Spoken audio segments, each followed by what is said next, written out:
Okay, so for today, our topic is characterization. Characterization, the characters and characters are very important for any story. The story of a drama, the story of a novel, or the story of a short story. And we can say that it is not possible for a writer to tell a story or to present the story without presenting the characters. So characterization is very important to tell the story for a writer.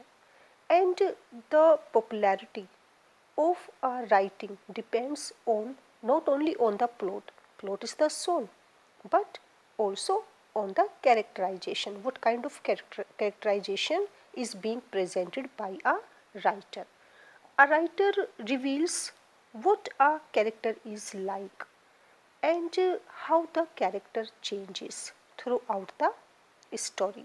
So through characters, right, because characters are very important for any story, and it is only characters, through characters a writer presents what he presents, the theme, or he presents the story of his writing. We can also say that through characters a writer develops the theme, or he develops the story, or he conveys what he feels about life, or what he feels about individuals of the society. Through characters, he also likes to present his own philosophy, his own ideas, his anger, or his depression, or his happiness, his positivity, or his negativity. Everything, it depends on the writer that what kind of message he is going to provide through his writing or through his drama, novel, or short story. So characters are very important for any story. Characterization, we can say that through characters a writer presents the theme, or a writer presents the story, and he conveys what he feels about life and individuals of the society. There are two primary methods. We can say that two primary methods to present the story, and two primary methods. The very first is direct method, and second one indirect method. It depends on the writer what method he chooses for his writing, maybe direct or maybe indirect. In the direct method, the writer tells what the character is like, means he tells that what the character is like. And indirect method, when he takes the help of an indirect method, in this he shows what a character is like by describing what the character looks like, right? Means in the direct method he tells about the character, but through indirect method he shows what the character is like by telling what the character says, what the character does, and by what other characters of the story, they say about him or they do in response to the character. So there are two methods of telling a story, that is through characters, maybe the presentation of character through direct method or indirect method. In direct method he tells the character is just like this, but in indirect method he shows the character is like this through the help of other characters, or through describing, through telling what the character says or what the character does. Okay, now for the examination or for the competitive examinations, most important are the types of character or the kinds of character, and it is always asked.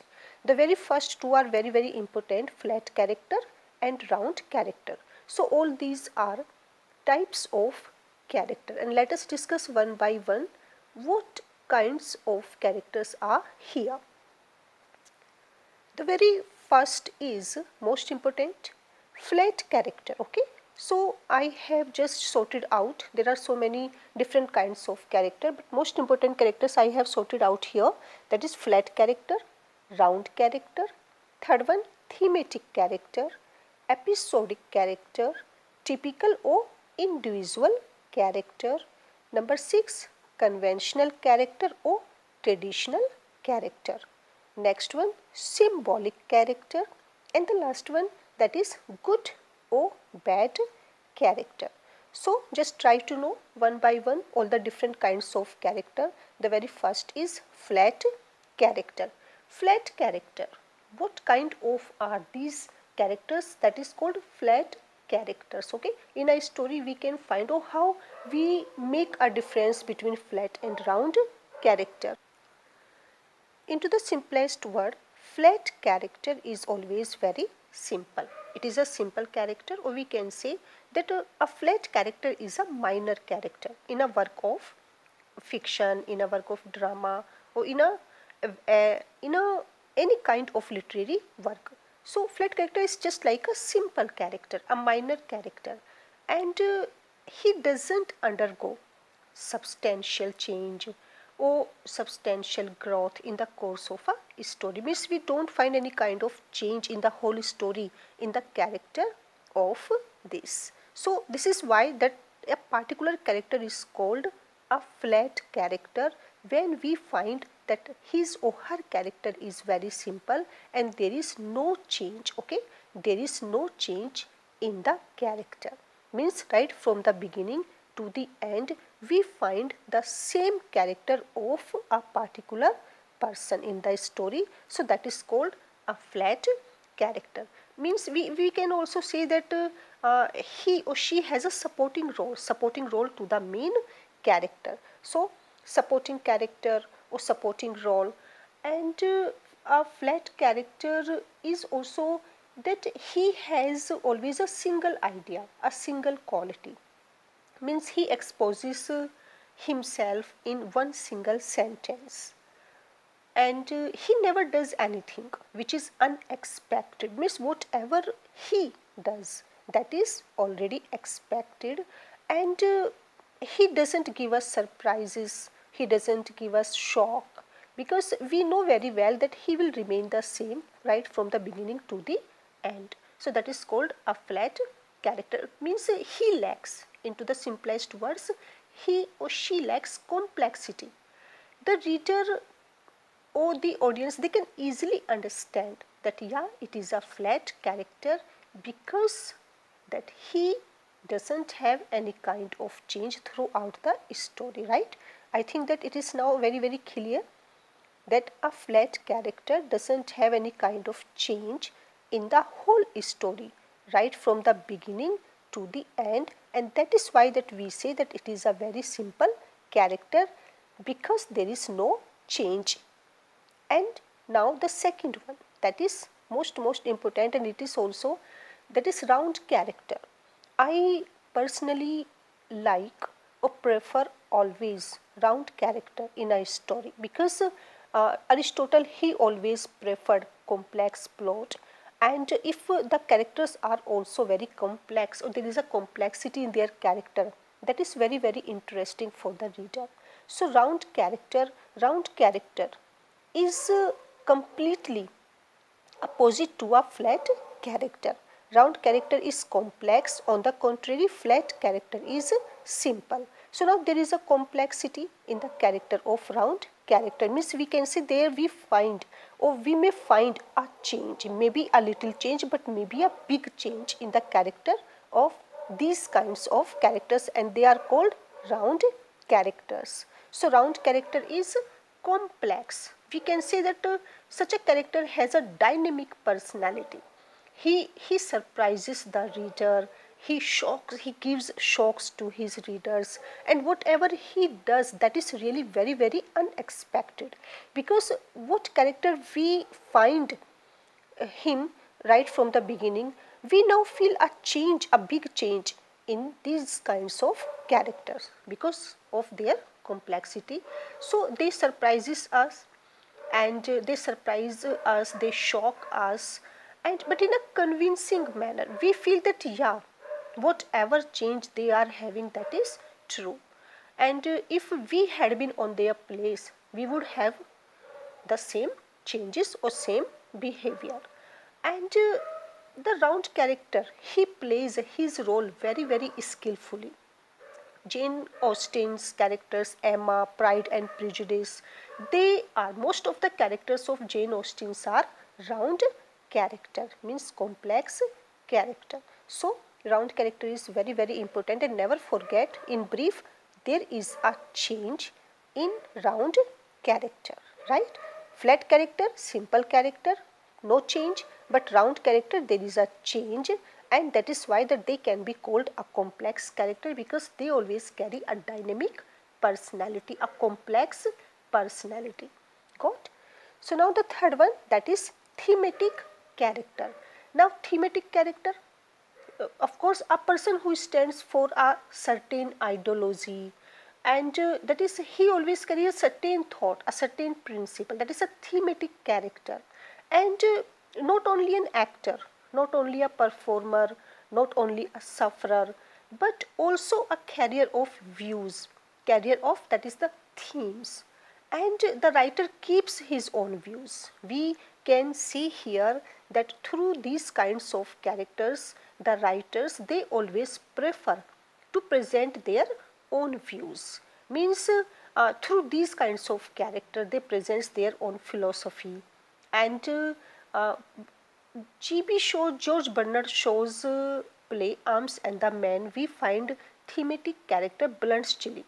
Blunt's Chili in Arms and the Man can be called a thematic character. And the hero of Sons and Lovers, D.H. Lawrence, the hero is also thematic, because through these kinds of character, the writer keeps his own views. So that is thematic character, means he stands for a certain ideology. The next one is episodic. Episodic character, their active participation of the character, and they always help in the development of the plot. Such kinds of character, episodic character, means they are very very important for the development of the story, for the development of a plot, and they are so important that it is not possible for a writer or for us to ignore them. Means their absence in the story can make the plot paralyzed. It can affect very well the whole story, the whole plot, if we don't find these kinds of character, episodic characters. So they are very very important. And for example, that is episodic character, we can say that Thomas Hardy's novel Tess of the D'Urbervilles, Alec. Alec is an episodic character, and without these kinds of character, the plot is not possible, or their absence affects the whole story.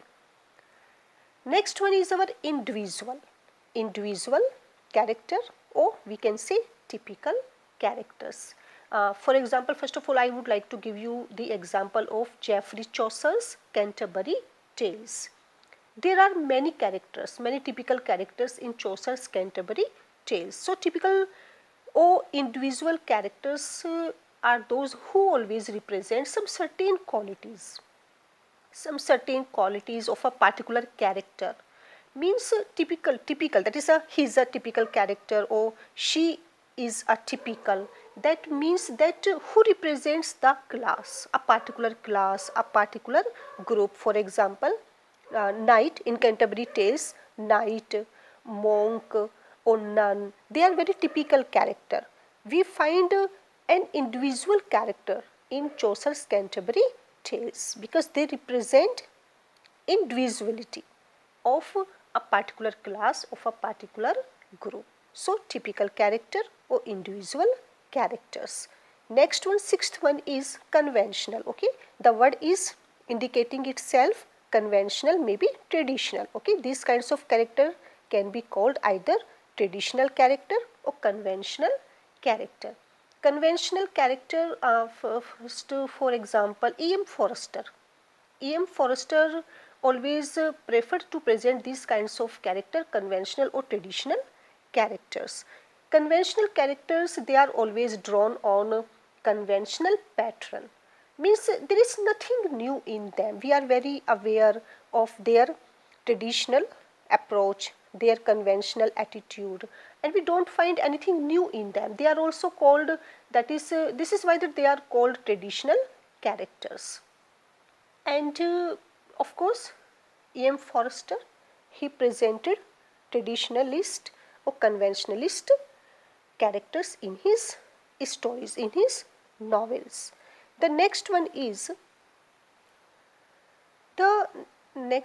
our symbolic.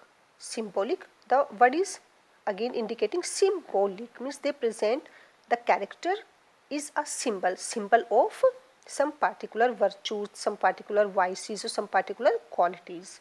Symbolical characters, they stand for certain ideals, for certain virtues, for certain philosophies, for certain thoughts, for certain themes. So they are the symbol of this or that.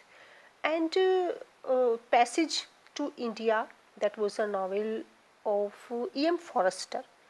E.M. Forster, Passage to India, there were Professor Godbole, and Professor Godbole, if you have gone through the novel A Passage to India written by E.M. Forster, then you will find that most of the characters are symbolic character. And I have given you the example of Professor Godbole. Professor Godbole, he is a symbol of love, he is a symbol of devotion. And another character also, Miss Adela. Okay, Miss Adela Quested. And she is also a symbol of intellectuality. Okay, intellect or intellectuality, she is a symbol. And Dr. Aziz, main hero of A Passage to India, he is also a symbolic character because he is a symbol of emotion. So these kinds of qualities are presented through characters. Those kinds of characters are called symbolic character because gives they give us the symbol of this or that. And the last one, we all are very familiar of these words, good character or bad character. Good character, that is maybe hero, bad character maybe villain. But to whom we shall say that he is good or he is bad? Good character, who represents virtues, ideals, or a man who is appreciated for his good works. Means if a hero, if a person, if a character is doing the good things, the noble deeds, and he is being appreciated by others, and he is such a person that he is full of virtues, he is full of ideals, then he will be called good, maybe hero. And bad character, that is a person who is filled with villainy deeds, bad deeds, evil deeds, and whatever he is doing, that is not being appreciated by others. So that person will be called a villain. Means a villain or a bad character, his temperament is also not good. He is a bad natured man. And in brief, we can say that a bad character is opposite. He is very opposite to a good character, right? Good character represents virtues. On the contrary, bad characters represents vices. So bad character is opposite of the hero, that is hero and the villain. So all are the kinds of characters or the types of characters, and out of all these, most important are flat character and round character. In the examination, you are always asked, make a difference between both. What is the difference between flat character and round character? So focus your attention on this.